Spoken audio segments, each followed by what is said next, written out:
Good morning students. आज आपको हम एक नया डिसऑर्डर के बारे में बताएंगे। Obsessive compulsive disorder, OCD, short form में कहेंगे हम इसको OCD। OCD is a mental disorder. ये हमारे मस्तिष्क से संबंधित एक डिसऑर्डर है। Where people feel the need to check things repeatedly। इसमें क्या होता है, इसमें कुछ लोग बार बार किसी चीज़ को बार बार चेक करते रहते हैं, रिपीट करते रहते हैं, और हैव सर्टेन थॉट्स, और एक निश्चित विचार रखते हैं रिपीटली, दोहराने का। People are unable to control either, people unable होते हैं, अयोग्य होते हैं, टू कंट्रोल आइदर, अपने आप को कंट्रोल करने में। The thoughts either the thoughts or the activities for more than a short period. यह एक्टिविटीज कुछ समय के लिए होती है, शॉर्ट पीरियड ऑफ टाइम। ये जो एक्टिविटी होती है कुछ समय के लिए होती है। Common activities include hand washing, जो मुख्य एक्टिविटीज़ हैं, मुख्य क्रियाएं हैं जिसमें शामिल है हैंड वॉशिंग, हाथ धोना, काउंटिंग, गिनना, काउंटिंग ऑफ थिंग्स, वस्तु को गिनना, and checking to see if a door is locked, और बार बार ताले को, अपने लॉक को चेक करना कि वो सही ढंग से गेट पर लगा हुआ है या नहीं लगा हुआ है। सम में हैव डिफिकल्टी, कुछ डिफ़िकल्टियाँ हैं उनके सामने। थ्रोइंग थिंग्स, वस्तुओं को फेंकना, थ्रोइंग थिंग्स आउट, वस्तुओं को फेंकना। Most adult realise that the behaviours do not make sense. ज़्यादातर वयस्क रियलाइज करते हैं इस तरह के behaviour do not make sense, जो उनकी सेंस में नहीं है। ट्रीटमेंट, इलाज क्या है भाई इसका? ट्रीटमेंट इन्वॉल्व काउंसलिंग, उसकी काउंसलिंग होनी चाहिए। Such as cognitive behavioural therapy, उसको कॉग्निटिव बिहेवियरल थेरेपी देनी चाहिए। एंड समटाइम्स मेडिकेशन, और कुछ समय उसकी दवाइयाँ या मेडिसिन चलनी चाहिए।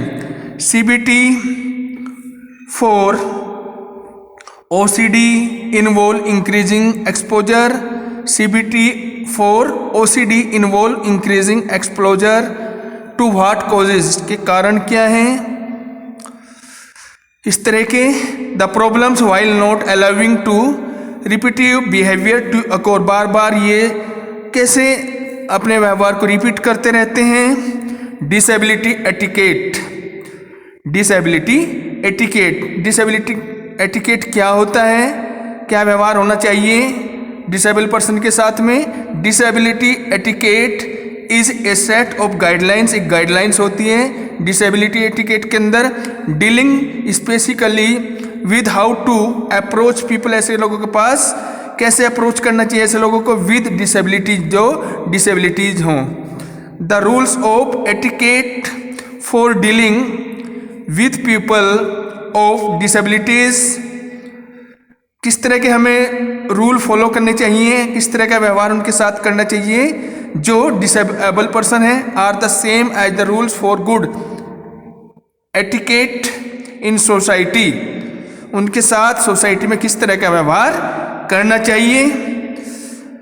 Rules of etiquette with disabilities, disabilities person के साथ में कैसे एटिकेट, कैसा व्यवहार रखना चाहिए, उसके कुछ नियम हैं। Number 1, talk directly when taking with a person with A disability, speak directly, ऐसे व्यक्ति के साथ में सीधी बातचीत करनी चाहिए। टू दैट पर्सन, उस पर्सन से जो डिसेबल हो। Rather than through a companion, एक कंपेनियन होनी चाहिए। और साइन लैंग्वेज इंटरप्टर, और उसके साथ में साइन लैंग्वेज यूज करनी चाहिए। Number 2, offer to shake hand when introduce to a person, when introduced to a person with a disability it is appropriate to offer to shake hand. हमें ऐसे लोगों के साथ में शेक हैंड करना चाहिए. Number 3, ask before your help. If you offer assistant, यदि आप उसकी सहायता करने चाहते हैं, वेट अंटिल, हमें वेट करना चाहिए जब तक द ऑफर इज एक्सेप्टेड, जब तक आपका ऑफर एक्सेप्ट ना कर लिया जाए. Then listen to or ask for instructions, उसके बाद उसकी बातों को ध्यान से सुनना चाहिए. Number 4, don't touch wheelchair. Don't push or touch a person's wheelchair, हमें ऐसे पर्सन की व्हील चेयर को टच नहीं करना चाहिए और ना ही उसको पुश करना चाहिए. Hanging on to a person's wheelchair, ना ही हमें उसकी व्हील चेयर के ऊपर लटकना चाहिए. Is similar to hanging on to a person, यह हमें ऐसा महसूस होगा कि जैसे कि हम उसके ऊपर लटके हुए हैं. And is generally consider annoying, और हमें सामान्य व्यवहार उसके साथ करना चाहिए. The chair is part of the personal, जो चेयर होती है उसकी, वो उसका पर्सनल पार्ट होती है. Body space of the person who use it, क्योंकि वो उसका यूज करता है. Number 5, listen them carefully. Listen attentively when you are talking with a person, यदि आप उससे बात कर रहे हैं तो उसकी बातों को आपको ध्यान से सुनना चाहिए. Who has difficulty in speaking, क्योंकि उसको बोलने में डिफिकल्टी होती है.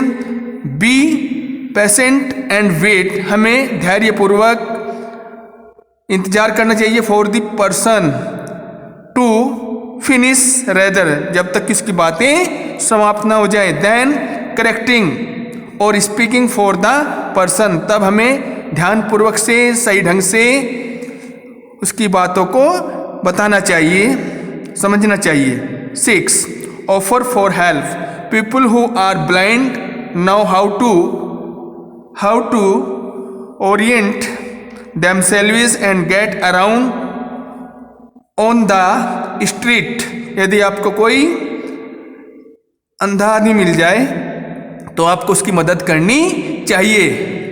दे are competent to travel unsatisfied, उसको आराम से ट्रेवल करानी चाहिए. थ्रू दे मे यूज ए केन और ए गाइड डॉग, और उसके साथ में गाइड डॉग भी होना चाहिए. A person may have a visual disability, a person जो विजुअल डिसेबिलिटी हो, जिसको डेट इज नॉट ओब्स, जो देख नहीं सकता. Number 7, speak clearly and slowly for hearing disabled. A person who is deep, एक व्यक्ति जो बहरा है, सुन नहीं सकता. Tap the person on the shoulder और वेव योर हैंड, उसके कंधे पर हाथ रखना चाहिए. Wave your hand, look directly, उसकी तरफ देखना चाहिए. At the person and speak clearly, उसके साथ में साफ बोलना चाहिए. स्लोली, धीरे से. एंड एक्सप्रेसिवली, प्रभावित ढंग से. टू डिटरमाइन, निश्चित करना चाहिए. If the person can read your lips, ताकि वो आपके लिप्स को आसानी से पढ़ सके. Explain before conserving with usually impaired.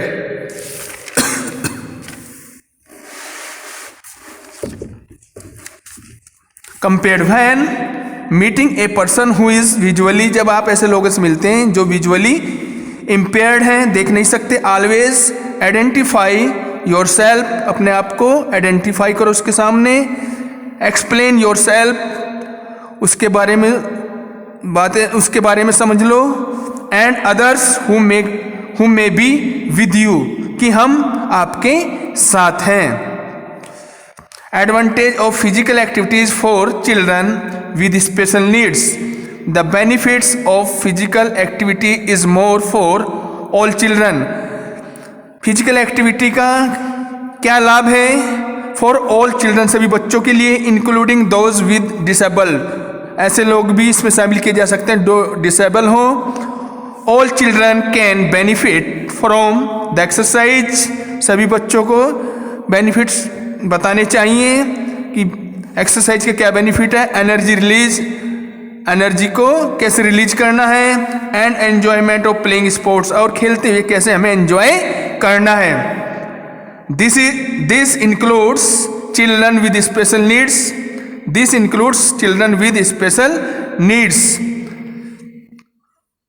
इसमें स्पेशल नीड्स वाले जो बच्चे हैं उनको भी शामिल करना चाहिए। Physical activity is an important for special need children, physical activity बहुत ही जरूरी है, महत्वपूर्ण है फॉर स्पेशल नीड्स चिल्ड्रन, जो बच्चे स्पेशल नीड्स वाले हैं। The primary goals for increasing physical activity in children, जो हमारा प्रारंभिक उद्देश्य होना चाहिए फिजिकल एक्टिविटी को बढ़ाने का, फॉर इन चिल्ड्रन बच्चों में विद डिसेबल, जो बच्चे डिसेबल हैं, are to optimize physical functioning and enhance overall wellbeing, और धीरे धीरे उन एक्सरसाइज को, फिजिकल एक्टिविटी को, कार्य को बढ़ाना चाहिए। Regular physical activity is essential for the maintenance, लगातार रेगुलर फिजिकल एक्टिविटी जो है वो जरूरी है for the maintenance of the normal muscles, जो हमारी सामान्य मसल्स हैं उनके लिए भी ये बहुत जरूरी है। Normal muscle strength, flexibility and joint structure, इन सभी के लिए फिजिकल एक्टिविटी बहुत ही जरूरी है। And function and may slow the functional decline, अगर हम ये फिजिकल एक्टिविटी नहीं करेंगे तो हमारी जो फंक्शन है वो स्लो हो जाएंगे बॉडी के, और हमारी कार्य क्षमता डेक्लाइन हो जाएगी, हाशिए पर चली जाएगी। Often associated with disabling condition, और हम डिसेबलिंग कंडीशन में पहुंच जाएंगे, जुड़ जाएंगे। Children with disabilities have lower levels of cardio respiratory fitness, जो बच्चे डिसेबल्ड होते हैं उनका जो कार्डियो रेस्पिरेटरी फिटनेस लेवल्स होता है वो काफ़ी लो होता है। Lower levels of muscular strength, जो उनकी मस्कुलर एंडोरेंस होती है वो भी लोअर लेवल पर होती हैं। And higher rates of obesity, और उनका जो ओबेसिटी का रेट्स होता है वो हाई होता है देन टिपिकल चिल्ड्रन, दूसरे बच्चों की अपेक्षा। In addition to the physiologic benefits of decrease body fat, physiological benefits के यही है कि हमारी बॉडी फैट कम हो जाता है, डिक्रीज हो जाता है, एंड इंक्रीज फिटनेस ओवरऑल, और हमारा फिटनेस लेवल बढ़ जाता है। रेगुलर फिजिकल एक्टिविटी से for children with disability has been shown to help, और जो बच्चे डिसेबल्ड हैं उनको हेल्प कर सकते हैं इस प्रकार से हम in controlling of the chronic disease से बचाव कर सकते हैं उनका। Improving overall health and function, उनके ओवरऑल जो हेल्थ है और उसके जो फंक्शन है वो भी हम ठीक कर सकते हैं, इम्प्रूव कर सकते हैं। स्पोर्ट्स फॉर स्पेशल नीड्स, कौन कौन से स्पोर्ट्स जरूरी हैं उसके बारे में समझेंगे। एनी स्पोर्ट्स और activity can be modified to allow special needs children, किसी भी स्पोर्ट्स एक्टिविटी को हम मॉडिफाई कर सकते हैं स्पेशल नीड्स के बच्चों के लिए। To get the cardiovascular flexibility and strength training benefit, जिससे कि उन्हें ये सभी ट्रेनिंग बेनिफिट्स मिल सकें। Sports and activities specially good for special need childrens, special needs children के लिए एक्टिविटीज अच्छी होती है। सॉकर, कौन कौन सी activities, soccer, football, handball, basketball, cricket, tennis, weight lifting, athletics, swimming, bicycling and many more, बहुत सारी और भी एक्टिविटी स्पेशल नीड्स बच्चों के लिए जरूरी है। At Rio Paralympic in 2016 the following events were conducted for disabled. 2012 में पैरालंपिक में निम्नलिखित इवेंट्स को कंडक्ट किया गया है। Archery, para athletics, cycling, football, a side, football 5 a side, football 7 a side, goal ball, judo, para power lifting, para swimming, triathlon etcetera, ये सभी event शामिल किए गए थे 2016 के पैरा ओलंपिक में। Strategy to make physical activities assembles accessible for children with special needs. Physical activity for disabled children is specifically designed programs, उसके लिए बहुत सारे प्रोग्राम को डिजाइन किया जाता है with special needs considering the types of disability और disorder, किस तरह की डिसेबिलिटी और किस तरह का डिसऑर्डर, उसी के अकॉर्डिंग फिजिकल एक्टिविटी को और प्रोग्राम को डिजाइन किया जाता है। Many students with disabilities can safely and successfully participate, ताकि ज़्यादा से ज़्यादा बच्चे जो डिसेबल्ड हैं वो इसमें सक्सेसफुली पार्टिसिपेट कर सकें और उनकी सुरक्षा का भी ध्यान रखा जाता है। In general physical education some children benefits from specially design, कुछ बच्चे बेनिफिट्स होता है कुछ बच्चों का स्पेशली डिजाइन, जो स्पेशली डिजाइन किए जाते हैं ऐसे इवेंट्स, और एडेप्टेड फिजिकल एजुकेशन और एडेप्टेड फिजिकल एजुकेशन के द्वारा। Lot of strategy to make physical activity accessible for children with special needs, निम्नलिखित स्ट्रेटजी को फिजिकल एक्टिविटी को के लिए अपनाया जाता है। Number 1, activity according to individual abilities. Physical activity are specifically and specially design for them according to their ability. हर एक पर्सन की एबिलिटी के अनुसार, इंडिविजुअल की एक्टिविटी के अनुसार, एबिलिटी के अनुसार उसके लिए एक्टिविटी को डिजाइन किया जाता है। Number 2, modified equipment are specially design and modified according to individual needs. प्रत्येक व्यक्ति की आवश्यकता के अनुसार ही इक्विपमेंट को डिजाइन और मॉडिफाइड किया जाता है। Number 3, simple and easy rules. The physical activities for disabled people should have simple and easy rules.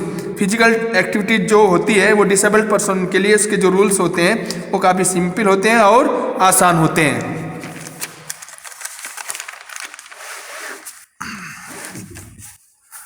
Number 4 motivated to participate freely. The activities designed for them should encourage the participant freely and independently. जो participant होते हैं उनको freely motivate किया जाता है ताकि वो आराम से स्वतंत्र होकर इन खेलों में एक्टिविटीज में हिस्सा ले सके, भाग ले सकें। Number 5, encouragement from spectators. These people should encourage irrespective of error. They should also be motivated to participate with normal people. Normal people को भी, जो बच्चे पार्टिसिपेट करते हैं स्पेशल नीड्स वाले, उनको प्रोत्साहित करना चाहिए। Number 6, suitable environment. Their activities should be participate in suitable environment. जो एक्टिविटी का इन्वायरमेंट होना चाहिए वो सुटेबल होना चाहिए। अवे फ्रॉम पोल्यूशन, वहाँ पर कोई पोल्यूशन नहीं होना चाहिए। नॉइज और डेंजरस, कोई नॉइज आवाज़, कोई डेंजरस, कोई खतरनाक चीज़ें। They should participate in clean, वहाँ पर साफ़ सुथरा होना चाहिए जहाँ पर पार्टिसिपेट करते हैं खिलाड़ी। सेफ, सुरक्षित एंड हाइजीनिक इन्वायरमेंट, और साफ सुथरा वातावरण होना चाहिए। Number 8, participation under expert. They should always participate under expert. Expert की देखरेख में ही स्पेशल नीड्स के बच्चों को पार्टिसिपेट करना चाहिए। ऑब्जर्वेशन, उनकी देखभाल करनी चाहिए विद फुल सेफ्टी मेजर्स, पूरे सुरक्षा उपायों को अपनाकर। Thank you so much. इस प्रकार से आपका चैप्टर कंप्लीट हुआ।